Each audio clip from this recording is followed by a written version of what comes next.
En primer lloc faré una mica, per qui no ho conegui, situar-vos una mica en què és IFEM i on ens ubiquem i per què es va crear i quins són els seus objectius i línies d'actuació, per passar ràpidament a parlar de la línia específica de coinversió, que és la que ens ocupa avui. IFEM és una societat filial 100% del grup Institut Català de Finances, que es va constituir justament per aprofitar l'oportunitat de poder disposar de fons europeus destinats específicament a micros i pimes en fases inicials. Això era un segment de les empreses que tradicionalment l'Institut Català de Finances no havia tocat, perquè l'Institut Català de Finances es va crear com un banc d'inversió, de finançament d'inversions a llarg termini, i per tant sempre tradicionalment havíem demanat que les empreses que finançàvem tinguessin un cert recorregut. Per tant, aquesta oportunitat ens va permetre eixamplar el ventall de clients, del target d'inversió del grup ICF. Com deia, IFEM gaudeix d'aquest cofinançament de fons europeus, concretament del Fons Europeu de Desenvolupament Regional, dins d'un programa que es diu Jeremy, que és un acrònim que vol dir posar en comú justament recursos per finançament de micros i de pimes. Per acudir a aquest programa, per poder tenir accés a aquests fons, que són voluntaris, no és obligatori, pot accedir-hi regions, països o fins i tot ciutats, s'ha de partir d'un informe en el que es faci un diagnòstic sobre els gaps de finançament per micros i pimes que hi ha a la regió en concret. Aquí es va fer un programa, es va fer un estudi que va determinar determinats gaps de finançament per a aquests segments, i d'aquí també es va deduir el pressupost que tindria aquesta línia, que en el cas de Catalunya és finançat a parts iguals pel FEDER i per la pròpia Generalitat. Catalunya és una regió considerada desenvolupada dins de la Unió Europea. Per tant, el pressupost va ser relativament més petit que altres regions que són considerades menys desenvolupades. Per exemple, en el moment que es va dissenyar aquest programa, Andalusia era nivell 2, mentre que Catalunya és nivell 1, i els fons Jeremy que va poder obtenir són com de 280 milions d'euros. Els països de l'est, que tenen una altra qualificació, tenen més fons. Això forma part de la redistribució de fons europeus de desenvolupament. Els destinataris sempre a microempreses i pimes, i com que es tracta de fons aportats parcialment pel FEDER,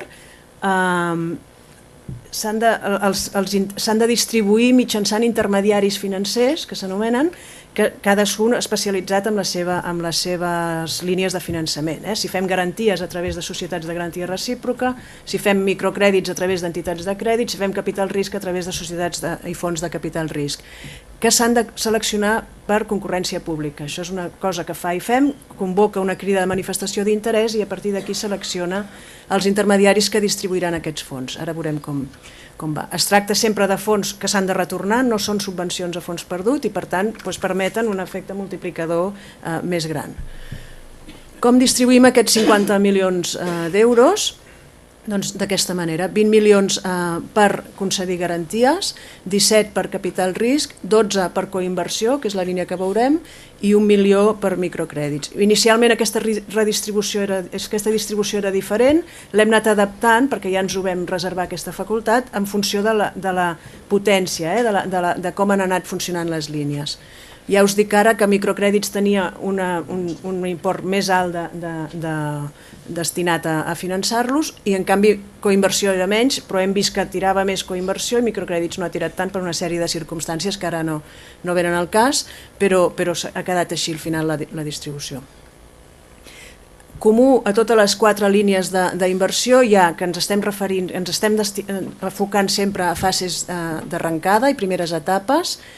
Els sectors, en principi, això que posem aquí, en principi qualsevol sector pot ser elegible, excepte aquells que ja gaudeixin d'unes subvencions o ajuts específics per part de la Comissió, que llavors o bé cal una autorització especial o bé simplement els descartem. Nosaltres hem optat per descartar-los perquè també es tracta de sectors que normalment ja tampoc ens hi adrecem, com indústries extractives, per descomptat joc, armament, etc. Vull dir, són sectors que ja normalment no fem i per tant ens ha sigut més fàcil simplement eliminar-los d'aquest finançament i no tenir-los en compte. Garanties, aquells 20 milions, com veieu és el tram més gran, es distribueixen en dos subtrams, per dir-ho d'alguna manera. Un consisteix en aportació directa de capital a les societats de garantia recíproca. En el nostre cas, l'única societat de garantia recíproca elegible per a aquests fons era Avalis i ho hem aportat a Avalis, el qual reforça, diguéssim, la seva capacitat d'activitat, i un altre subtram de 14 milions que és en forma de deute, a més per Avalis, que li permet disminuir el cost que té per les empreses avalades l'accés al seu finançament. No entro en detalls, qualsevol aclariment que necessitéssiu us ho puc ampliar de forma bilateral, però no és el tema de la conversa d'avui. Microcrèdits, capital risc, consisteix en la nostra presa de participació minoritària en societats d'inversió, sempre en segments llavor. Microcrèdits són operacions de fins a 25.000 euros per a autònoms, autoocupació, etc., del qual nosaltres financem el 50%, l'altre 50% el posa l'entitat. En aquest moment estan distribuïts per la Caixa d'Enginyers i UNIM. I la coinversió, que consisteix en préstecs participatius per part nostra, juntament amb inversors privats que aporten capital. Ja entrant en més detall amb la línia, com deia, es tracta de coinvertir junt amb Business Angels, amb inversors privats, que formin part, que estiguin associats amb alguna xarxa d'inversors privats. En aquest cas no hi ha intermediari que rebi fons i FEM inverteix directament en el projecte sempre que hi hagi la inversió de l'inversor privat, però el que sí que vam fer va ser una selecció per crida de manifestació d'interès de les xarxes d'inversors privats, que són les que ens fan de prescriptores, per dir-ho d'alguna manera, del projecte. Per tant, tenim un doble confort, diríem. Per una banda, quan ens ve un projecte ja hi ha un inversor o diversos privats interessats en invertir-hi, i per altra aquests inversors són coneguts de la xarxa perquè són socis de la xarxa. Tot i aquest doble confort que dic, nosaltres tenim un comitè d'inversions, estudiem l'operació en profunditat, demanem tota la informació addicional que faci falta i l'aprovem o no l'aprovem, no és automàtic. L'import d'aquests préstecs participatius va com a mínim 50.000 euros i com a màxim 200.000, sempre com a molt l'aportació que faci l'inversor privat, és a dir, si els inversors posen 100.000 nosaltres ens quedarem amb 100.000, si en posen 500.000 nosaltres ens quedarem amb 200.000. I com deia, els prescriptors són les xarxes que estiguin homologades o acreditades per IFEM, és a dir, que hagin superat aquesta crida de manifestació d'interès.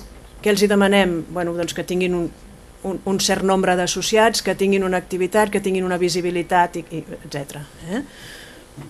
Però l'aplicació dels fons, com deia, és inversió directa ja en el projecte en cas que es produeixi. Per tant, aquí una mica gràficament podeu veure, els Business Angels han de ser associats a les xarxes. Nosaltres hem firmat prèviament un conveni amb les xarxes i ells, per tant, ens poden a partir d'ara portar amb una fitxa que tenim estandarditzada i una documentació mínima, un resum executiu del projecte, etc. Ens ho envien i nosaltres ho estudiem. Les condicions ja dels préstecs pels emprenedors que sol·licitin un finançament d'aquest tipus són operacions de fins a 5 anys amb un màxim de carència de 2. Normalment fem amortitzacions semestrals, això una mica és en funció també del projecte, però fins ara els hem fet tots així, a partir lògicament de quan s'acaba la carència, si és que n'hi ha. Com a préstecs participatius que són, tenen un tipus d'interès format per dos trams, una part fixa i una part variable. La part fixa està referenciada a l'Euríbor a un any, ara mateix amb un spread de 5,5%. Això va variant, però no a decisió només d'IFEM, sinó del cost del gruix dels recursos de l'Institut Català de Finances, que té la seva política de preus que ens afecta a tots, diguéssim. L'Institut Català de Finances obté el gros dels seus recursos del mercat i, per tant, ha de definir una política de preus i ara mateix, en aquesta línia específica, apliquem aquest diferencial.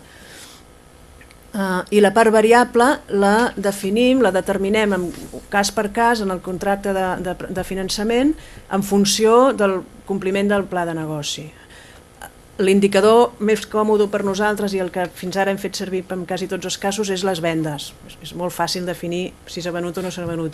Si ens anéssim a referir als resultats o a l'EBITDA o així, seria una mica més complicat per aclarir tots els epígrafs que hi ha entre les vendes i l'EBITDA. Per tant, per nosaltres el més simple és això. El variable més el fix sumats mai podran accedir al 15%. Si hi ha impagaments, s'apliquen demores, lògicament, un 10% ara mateix, i cobrem una comissió de gestió del 0,5% anual. Si durant la vida de l'operació hi hagués una sortida d'un o diversos business angels per un determinat import, la nostra part també la demanaríem la cancel·lació, però al mateix temps, si aquesta sortida fos en plusvàlues, nosaltres, fossin quines fossin, com a molt ens quedarem amb el 15% del rendiment. No anem a buscar el màxim rendiment com aniria a buscar un inversor en capital. Per definició, els préstecs participatius no tenen garanties, la garantia és el projecte, com saben, i en principi demanem que com a mínim no es distribueixin dividends fins que el préstec estigui totalment cancel·lat. I després aquest altre, depenent del cas, podem no sé, ja ho negociem individualment amb cada acreditat la resta de condicions, però bàsicament l'esquema és aquest. Què demanem? Aquí recomanacions que hem anat aprenent una mica amb l'experiència al llarg d'aquest any, una mica més d'un any que fa que estem fent aquestes operacions, que siguin projectes que encaixin amb aquesta filosofia de que ens adrecem a projectes innovadors i que siguin en fases inicials. L'equip és molt important, l'equip ha de conèixer el sector, ha de conèixer el mercat, ha de saber gestionar un projecte empresarial i per tant ens el mirem amb molta atenció.